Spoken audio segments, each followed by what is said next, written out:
በወንጌል አማኞች ዘንድ እጅግ ተወዳጅነትና አንጋፋነትን ያተረፈችው ተወዳጇ ዘማሪ ሀና ተክሌ ምን ገጠማት? ስለ እናቷ ያስተላለፈችው አስደንጋጭ መልእክት ምንድነው? በዝርዝር ይዘናል። እባካችሁ በአስቸኳይ ጠቅላይ ሚኒስትሩን ተማጸኑልኝ፣ የዶክተሮች ደሞዝ ማጣት ቤቴ ገብቷል፣ እናቴን በሞት ላጣት ነው ስትል በማህበራዊ ሚዲያ ላይ ብቅ በማለት መልእክቷን አስተላልፋለች። እናቷ በጽኑ ህሙማን ክፍል ተኝታ እየታከመች ነው፣ ግን ያለው የሐኪም ቁጥር እጅግ በጣም ቀንሷል። እንግዲህ በጽኑ ህሙማን ክፍል ያለችው እናቷ ናት። ሴት እናቷ ልታጣ እንደሆነ ነው በእንባ እየተናገረች ያለችው። ሲኒየር ሐኪሞች ስራ አይሰሩም። 9000 ያነሰ ይላሉ እንጂ በስቶባቸዋል። አንድ ሰዓት አይሰሩም። እናንተ በቅንነት ስታገለግሉና ስትሰሩ ሊያልፍ የነበረን ሰው እያዳናችሁ፣ በእናንተ ደግሞ ስህተት የሰው ህይወት እያለፈ በሁለቱም መንገድ ቅጣቱም ሽልማቱም አስቸጋሪ ነው የሚሆነው። እኔ አንዳንድ ሰዎች ይቅርብኝ ምኞቴ ይቅርብኝ ምናምን እያሉ ሲዘምሩ ገረማል።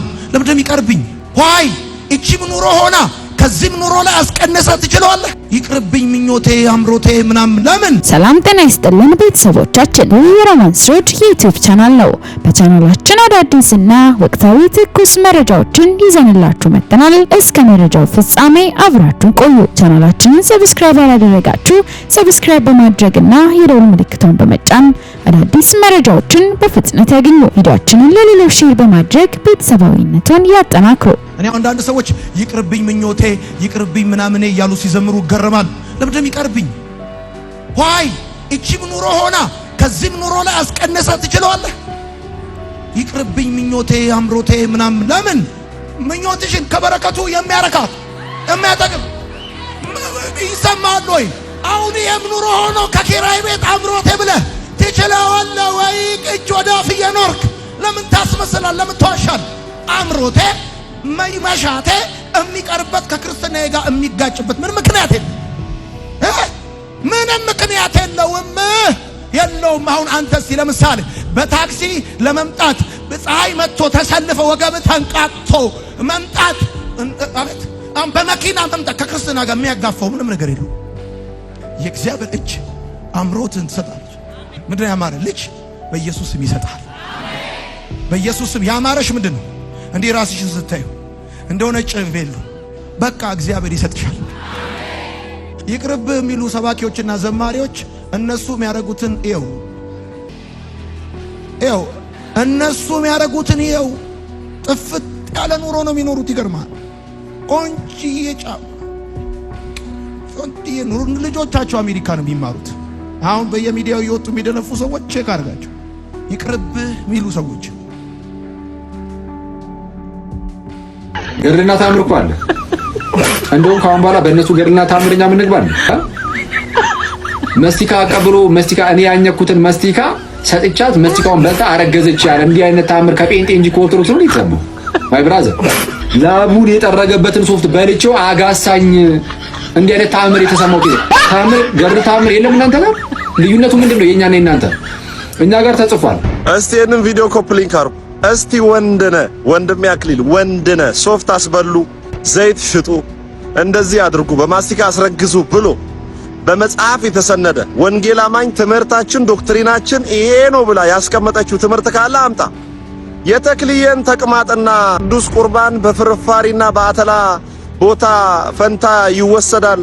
እንዲሁም ደግሞ መባጽዮን ከንፈሩን ሳመኝ ማርያም የወንድ ልጅ የወር አበባ እንዲያይ አደረገች የሚለውን ትምህርት ለመደበቅ እኛ ቤት ያሉ የተወገዙ ደግሞ ትክክለኛ ያሉን ሐሰተኛ ነቢያትና ሐሰተኛ አገልጋዮችን ሜንሽን ማድረግ በጣም ይሄ የመጨረሻ አስቂኝ ሁኔታ፣ አስቂኝ በጣም የሚያስቅ ሁኔታ ማለት ነው። ለምን መሰለ? መልስ ስላጣ ወዲያው ግራ ተጋብተሃል። በጣም አጣብቅኝ ውስጥ ገብተዋል እና ሞቆሃል። አራግብልሃለሁ፣ በደንብ አድርጌ አራግብልሃል፣ ወደ ጌታ ወደ ኢየሱስ ክርስቶስ ወደ እውነት እንድትመጣ ማለት ነው። የእናንተን ስህተት ለመሸፈን በመጽሐፍ የተሰነደ በትምህርት ደረጃ ያለን ትምህርት ለመሸፈን እኛ ቤት ሁላችንም የማንቀበለው አንዳንድ ትክክለኛ ያሉን የአገልግሎት ስርዓቶችን አምጥተ ማቅረብ በጣም ያሳዝናል። ዘላለም ዓለማችሁን ሶፍት የምትሉ የአቡነ ሐራ ጭቃና የአቡነ ሐራ እንትን ላይ የበቀለውን ጭቃ ሰውነትን ተቀባ የሚል ትምህርት ይሄ የጌታን ስጋና ደም እንደ አተላና ፍርፋሪ ይሆንላል የሚለውን ትምህርት ለመደበቅ በመጽሐፍ የተሰነደ ትምህርቴ ነው ብላ የምትሳለሟቸውን መጽሐፎች ሐሰት ለማድረግ የኛን አንዳንድ ከኛ ወገን ያሉን ትክክለኛ ያሉን አገልጋዮችን ሜንሽን ማድረግ በጣም ያሳዝናል። እጅግ ያሳዝናል። የሰሞኑን በዶክተሮች ላይ የተጀመረው እንቅስቃሴ ከፍተኛ መዘዝ ይዞ መጥቷል። እናቷ በጠና የታመመችባት ምስኪን ሴት በዶክተሮች እጥረት እናቴን ላጣት ነው፣ ለጠቅላይ ሚኒስትሩ ተማጸኑልኝ ስትል አሳዛኝ ድምጿን አሰምታለች። ታዲያ እንደሚታወቀው ከሰሞኑን በኢትዮጵያ የሚገኙ ዶክተሮች ከፍተኛ ንቅናቄን እያካሄዱ ይገኛሉ። እየሰራን ያለነው ስራና የሚከፈለን ደሞዝ የሚመጣጠን አይደለም። የብዙዎችን ነፍስ በማዳንና ህይወታችንን፣ እድሜያችንን፣ ልጅነታችንን የሰዋንበት ይህ ሙያ በቂ ክፍያን እየከፈለን አይደለም በማለት ሰላማዊ ሰልፎችና የተለያዩ እንቅስቃሴዎችን እያደረጉ ይገኛሉ። ታዲያ በዚህ ጉዳይ ላይ የኢፌዴሪ ጠቅላይ ሚኒስትር ክቡር ዶክተር አብይ አህመድ መግለጫን የሰጠ ሲሆን ብዙዎችም ሀሳብ አስተያየታቸውን እየሰነዘሩ ይገኛሉ። ሆስፒታል ውስጥ በቂ የዶክተር ኃይል የለም። እንደገና ደግሞ 2 ቀን ሙሉ የሰሩ ዶክተሮች አሁን ሊወጡብኝ ነው። ጭንቀት ልሞት ነው። እባካችሁ እናቴን ላጣት። እንግዲህ ይሄ እንዳይመጣ ነበረ ከአንድ ወር ጀምሮ የኢትዮጵያ የሕክምና ባለሙያ ኑሮዬ ይሻሻል፣ የምጠይቀው ጥያቄ በአግባቡ ትርጉም ባለው መልኩ ይመለስልኝ እያለ በተለያዩ የሶሻል ሚዲያ ፕላትፎርሞች ላይ ድምፁ ሲያሰማ የነበረው። እዚህ ጋር የምትመለከቷት እህታችን እንግዲህ እንደምትናገረው ከሆነ እናቷ በጽኑ ህሙማን ክፍል ተኝታ እየታከመች ነው። ባለፉት 2 ቀናት ግን ያለው የሐኪም ቁጥር እጅግ በጣም ቀንሷል። ይህ በመሆኑም ተጎጂ የሆነችው እንግዲህ በጽኑ ህሙማን ክፍል ያለችው እናቷ ናት። እቺ ሴት እናቷን ልታጣ እንደሆነ ነው በእንባ እየተናገረች ያለችው። ይሄ ጩኸት የሁሉም የኢትዮጵያዊ ህዝብ ጩኸት ነው መሆን ያለበት። የዚች እህታችን ጩኸት ብቻ አይደለም። እያንዳንዱ ሰው ታሞ በሆስፒታል የሚገኝ ሊያስታምም ሆስፒታል የተገኘ ወይም ደግሞ በጤና ቤቱም የተቀመጠ ሰው ቢሆን ለህክምና ባለሙያ ጥቅና ሰላም እንዴናችሁ? እባካችሁ ለዶክተር አማልዱኝ። እናቴ በጽኑ ህሙማን ክፍል ውስጥ ነው ያለችው። ሆስፒታል ውስጥ በቂ የዶክተር ኃይል የለም። እንደገና ደግሞ 2 ቀን ሙሉ የሰሩ ዶክተሮች አሁን ሊወጡብኝ ነው። ጭንቀት ልሞት ነው። እባካችሁ እናቴን ላጣት። እኔ ብቻ አይደለም ብዙ ህዝብ እየተሰቃየ ነው። እባካችሁ ድረሱላቸው። እባካችሁ ግራ ግብት ሲል ወደዚህ ወጣሁት። እናቴ የተሰቃየች ይዣትም አልወጣ ሌላ ቦታ እንዳልወስዳ።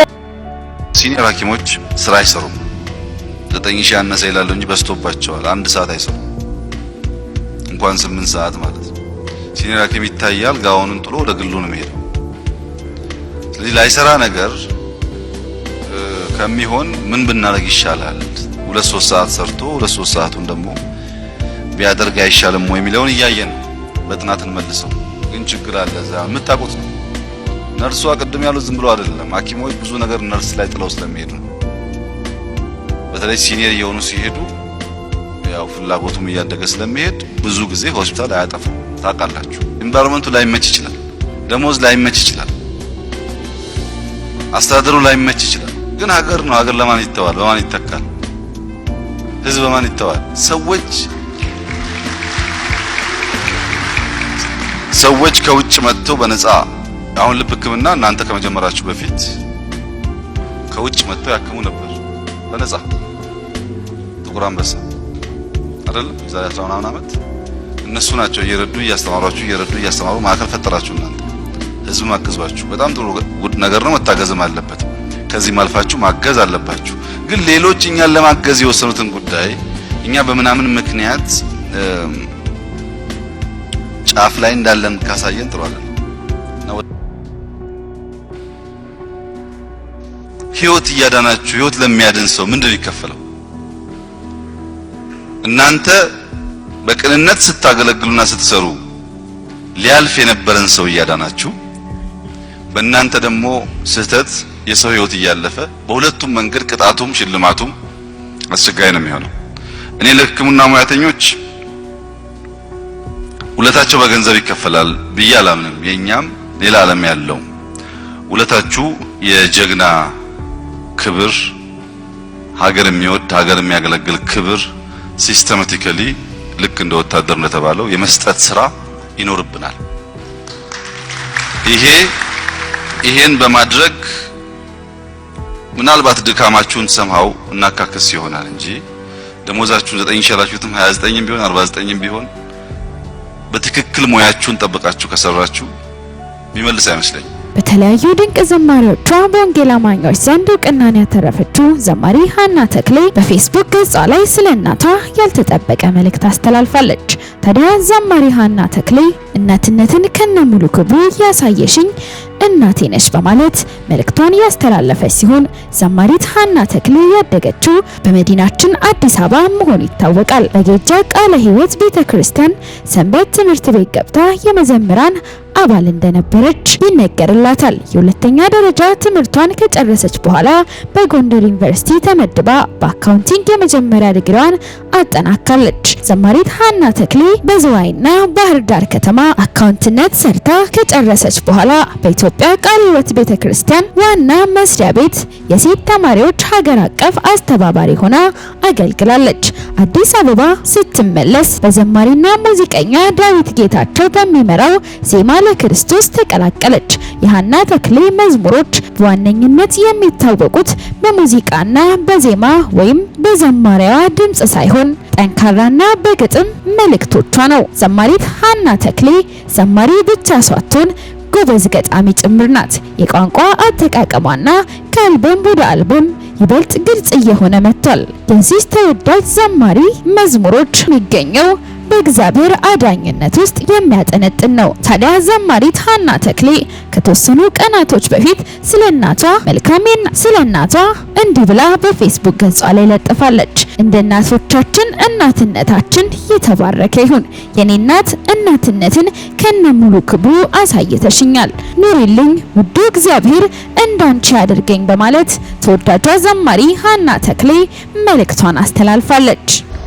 መቼስ ይህን ቪዲዮ እስካሁን ድረስ ያላየው ሰው አለ ብዬ አላስብም። አብዛኞቻችሁ ጋር እየደረሰ ነው ማለት ነው። ሁሉም ደግሞ በየሚዲያው አድቮኬት እያደረገበት ያለ ነገር ነው።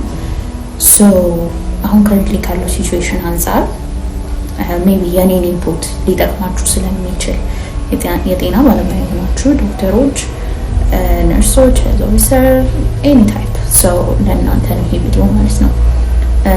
በመጀመሪያ ነገር መረዳት ያለባችሁ ምንድነው ኮሚኒቲው ያን ያህል አንደርስታንዲንግ አይደለም። እናንተ የከፈላችሁትን ዋጋ እናንተ ብቻ ናችሁ የምታውቁት። the years spent ያሳለፋችሁት ጊዜ፣ ትምህርታችሁ ላይ የከፈላችሁት ዋጋ ቀልድ አይደለም ማለት ነውና በኢትዮጵያ አለ የሚባለውን ቻሌንጂንግ ፊልድ ተወጣችሁታል። ከእናንተ የሚገባውን አድርጋችኋል። ነገር ግን ደግሞ ያንን ቫልዩ የሚመጥን ነገር ማግኘት አልተቻለም። ያ it's due to different circumstances ወደዛ አልገባም፣ ምክንያቱም በጣም ብዙ ኮንትሮቨርሲ ስላለ ማለት ነው። ፖለቲካልም ስለሆነ we don't want to touch that እና ምንድነው ሰው ያልገባው ነገር እነዚህ ሰዎች ከልጅነታቸው ጀምሮ በጣም ስማርት የሆኑ በትምህርታቸው ኤክሴል የሚያደርጉ አካዳሚክ ኤክሰለንሳቸው ቶፕ የሚባል ተማሪዎች ነበሩ ማለት ነው። ከዛ በኋላ ደግሞ ማትሪክ ከፍተኛ ውጤት ያመጡ ያለፉ ሜዲሲን ለመግባት መቁረጫ ነጥቡን ያመጡ እሱም ብቻ ሳይሆን ደግሞ ገብተው ራሱ ግራጁዌት ማድረጋቸው ሜዲሲን 7 ዓመት ተምረው መጨረሳቸው ራሱ በጣም ይገርም ነው ማለት ነው። እና it's very challenging የሚጠይቀው ፓሽን ከሌለህ በቀር ዝም ብለህ ገብተህበት የምትወጣው አይነት ፊልድ አይደለም፣ እንደሌላው ትምህርት አይደለም። ሶ እውነተኛ ፍላጎት ስላላቸው የመማር ፍላጎት ስላላቸው የወሰዱት ዲሲዥን እና ቆራጥነት ብቻ ነው ማለት ነው እንጂ ሌላ ምንም የሚገፋህ ሜዲሲን እንድትወድ የሚያደርግ ነገር እዚህ ሀገር ላይ የለም። ኢንክሉዲንግ አዘር ፊልድስ የሌሎቹን ሜዲካል ፊልዶችን ጨምሮ ማለት ነው። እና እንግዲህ እንደዚህ ዋጋ ከፍላችሁ እየኖራችሁ ምን እያላችሁ አንድ ፊክሽን መጽሐፍ እንኳን አንብቦ መጨረስ ያልቻለ ሰው ህይወታችሁ ላይ ዲሳይድ ሲያደርግ በጣም ከባድ ነው የሚሆነው ማለት ነው። እና አሁን ከምንም በፊት እኔ እንደግል ማምነው ራሳችሁ ናችሁ የምትቀድሙት። ሰው የሚሰጠው አንድ እድሜ አንድ እድል። so with that life you should be happy, you should be satisfied at least ማለት ነውና ከሚገባችሁ የሰው ልጅ መክፈል ካለበትም በላይ ዋጋ መክፈል አለባችሁ እያላስብ in some hospitals by the way መኖር ስለሚያቅታቸው በጣም ብዙ ዲዩቲ አወር የሚሰሩ ዶክተሮች አሉ። ከዛ ሆስፒታል ራሱ ሳይወጡ ማለት ነው ሄልዝ ፕሮፌሽናልስ ቱ እና ምን ያህል ሊቪንግ ኤክስፔንሱን አፎርድ ማድረግ እንዳልቻሉ ይሄ ከግልጽና ግልጽ በላይ ነው። በዛ ላይ ስራ የማይገኝበት በብዙ የሚቸገሩበት ገጠር ሄደው የሚመደቡበት እኔ እንኳን ቴክስት የሚያደርጉኝ በጣም ብዙ ዶክተሮች አሉ። ከአፋር በረሃ ነው ቴክስት ማደርግሽ ከምናምን ነው ቴክስት ማደርግሽ እያሉ ኢንተርኔት እንኳን ስለሌላቸው ሜሴጅን ሪስፖንድ ማድረግ የማይችሉ ባለሙያዎች ራሱ አጋጥመው ያውቃል። እና እኔ በዚህ ቲክቶክ ቪዲዮ ስሰራ በቆየሁበት ጊዜ በጣም ብዙ ዶክተር ፎሎወሮች አግኝቻለሁ። ሜዲካል ውስጥ የምትሰሩ ብዙ ፕሮፌሽናሎች አሉ እኔ ፎሎ የምታደርጉኝ ማለት ነው። I'm so happy, I'm so honored, I'm so grateful። እናንተም እየተማራችሁበት ነው አንድ ነገር አገኛለሁ ብላችሁ ነው መቼስ እና እኔ ከእናንተ ተሽዬ ሳይሆን ኢንፎርሜሽን ፕሮቫይድ ስለማደርጋችሁ ነው obviously። በእንደዚህ አይነት መከራ ውስጥ ያለፉ ሀገራቸውን ሰርቭ እያደረጉ እኛ ግን እነሱን ቫልዩ ማድረግ አልቻልም።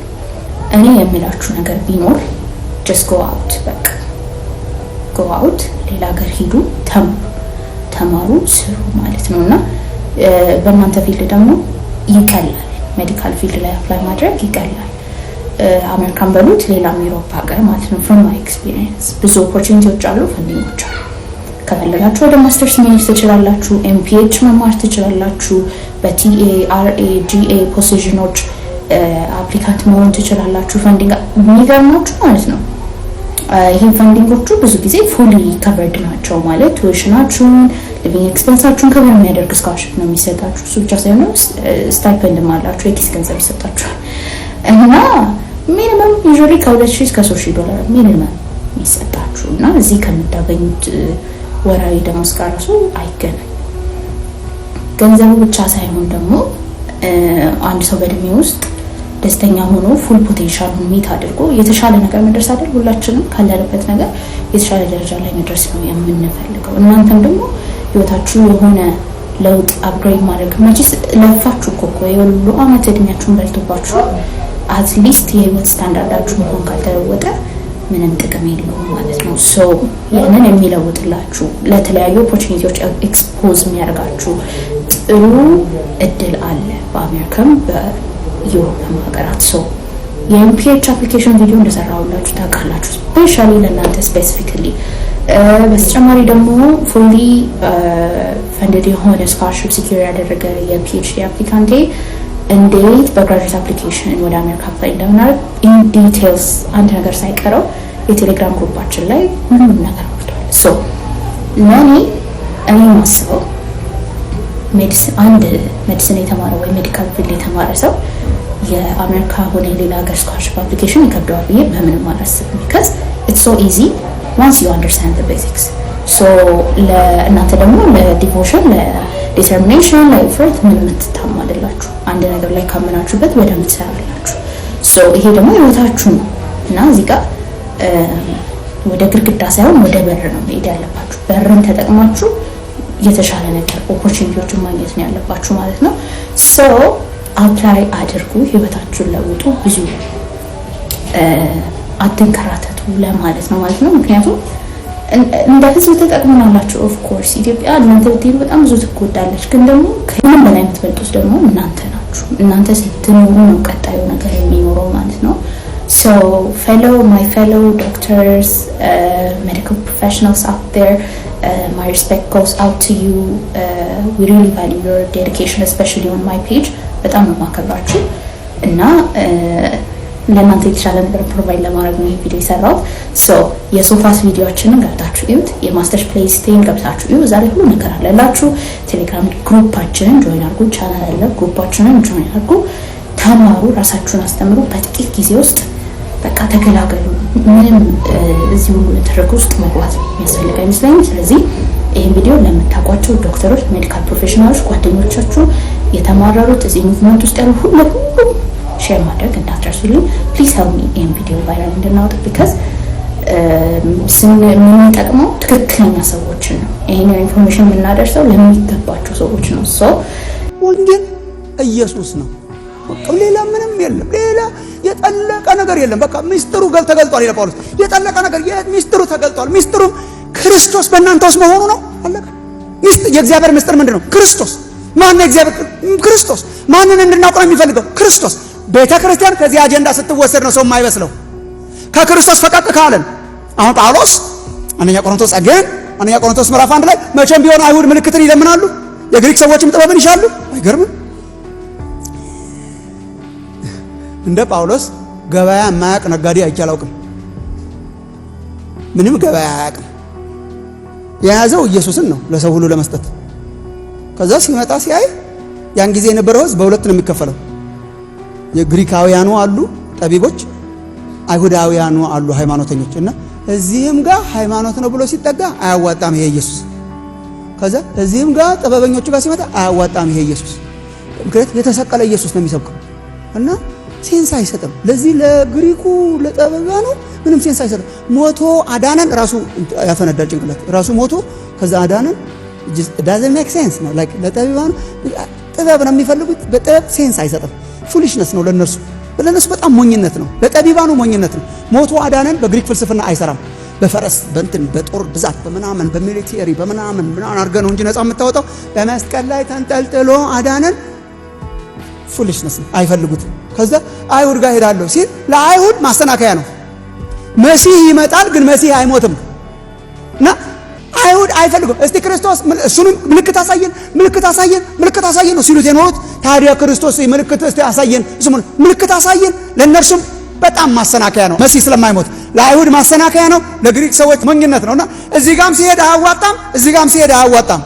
ሰው ቀየራ አያረግም እንዲያዋጣው ለገበያ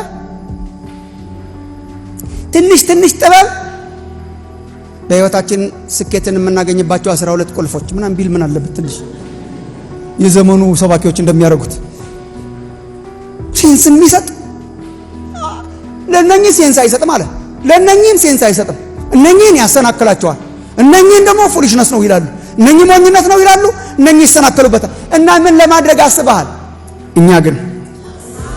እኛ ግን የተሰቀለውን ክርስቶስን እንሰብካለን። ማሰናከያ መሆኑን እያወቅን እንሰብካለን። እግዚአብሔር የሚሰራበት ኃይሉ እርሱ መሆኑን እናውቃለን። እግዚአብሔር አብሮን የሚሰራው ኢየሱስን ስንማር፣ ኢየሱስን ስንሰብክ፣ ኢየሱስን ስንዘምር፣ ኢየሱስን ስናወራ፣ ኢየሱስ ክርስቶስን ስናውቅ ነው የምንበስለው። ወንድሞች እናቶች፣ ኢየሱስ ክርስቶስ ነው ወንጌል። ይሄ ነው ሮሜ ምዕራፍ 1 ከቁጥር 1 እስከ 3 ላይ ወንጌል እሱ ነው፣ ኢየሱስ ክርስቶስ ነው። በስጋ ከዳዊት ዘር የመጣው በመንፈስ ቅዱስ ኃይል ደግሞ ከሙታን በመነሳት የእግዚአብሔር ልጅ መሆኑን ያሳየው በኃይል የተገለጠው የዳዊት ልጅ የሆነው የእግዚአብሔር ልጅ የሆነው ኢየሱስ ክርስቶስ ነው። የበሰሉ ክርስቲያኖች ሆነን የምንቀርበው ምን ስንሆን ነው? በኢየሱስ ስንሞላ። አስተሳሰባችን ኢየሱስ፣ ስብከታችን ኢየሱስ፣ ትምህርታችን ኢየሱስ፣ መዝሙራችን ያርግላችሁ እግዚአብሔር። በቃ ይሄን ልላችሁ ነው እዚህ ድረስ የመጣሁት። ኢየሱስ ብቻ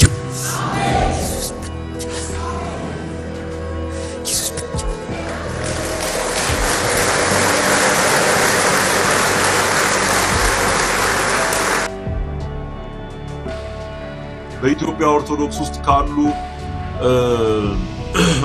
ከነበሩ አገልጋዮች 90% ወጥተዋል። ሲወጡ ደግሞ በተሐድሶ እንቅስቃሴ እንደዚህ አይነት መዝሙሮችን በማስተካከል ህሊናችን እየወቀሰን ማለት ነው።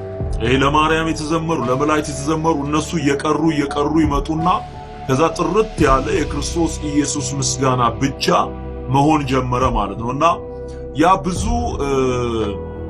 መሪዎች የተባሉ አባቶች የተባሉትን አላስደሰተም እና ለውጦቹ እየፈጠጡ ሲመጡ መድረክ መዝጋት የተጀመረው ከዛ በኋላ ነው። እና መድረኩ ቢዘጋም ግን ሌሎች መድረኮች አሉ። ሰዎችን በሚዲያ ማገልገል ይቻላል። ሰዎችን በአዳራሽ ውስጥ ሰብስቦ ማገልገል ይቻላል። በዛ መንገድ ተቀጠለ ማለት ነው። አሁን የተሐድሶ እንቅስቃሴ፣ ቃለ ዓዋዲ እንቅስቃሴ፣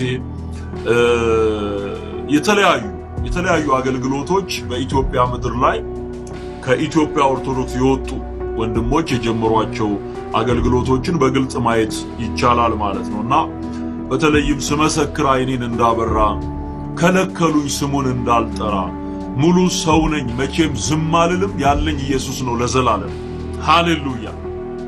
ይህ ዝማሬ እዛው እያለን የዘመርነው ነው። ምክንያቱም ይከለከል ነበር። አሁን ዛሬ የተጀመረ የሚመስላቸው ሰዎች አሉ። እዚህ ኦርቶዶክስ ውስጥ ያለው ትግል ዛሬ የተጀመረ ይመስለዋል።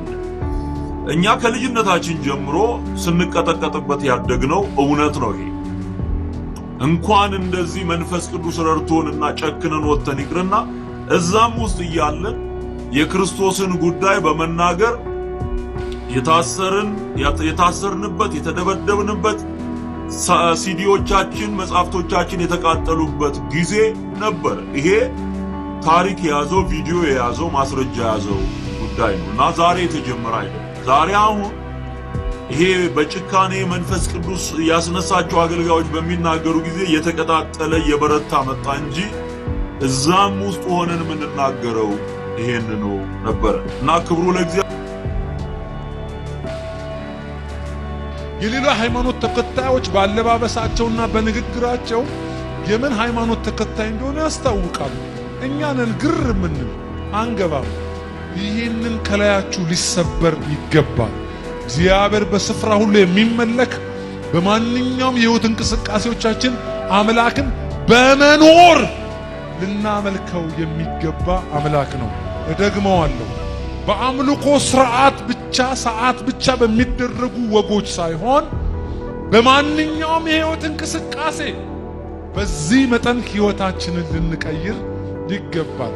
ሶፋ የምትሰሩ ሰዎች ካርቶን ልትከቱ አትችሉም ሶፋ ውስጥ።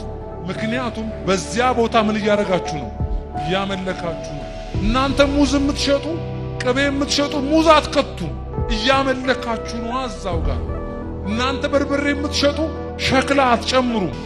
እናንተ በጽድቅ መስሪያ ቤት የምታገለግሉ ከሚስትህ ውጪ ሌላ ነገር ውስጥ አትገባም፣ እያመለክ ነዋ። ስለዚህ አምላክን በመኖር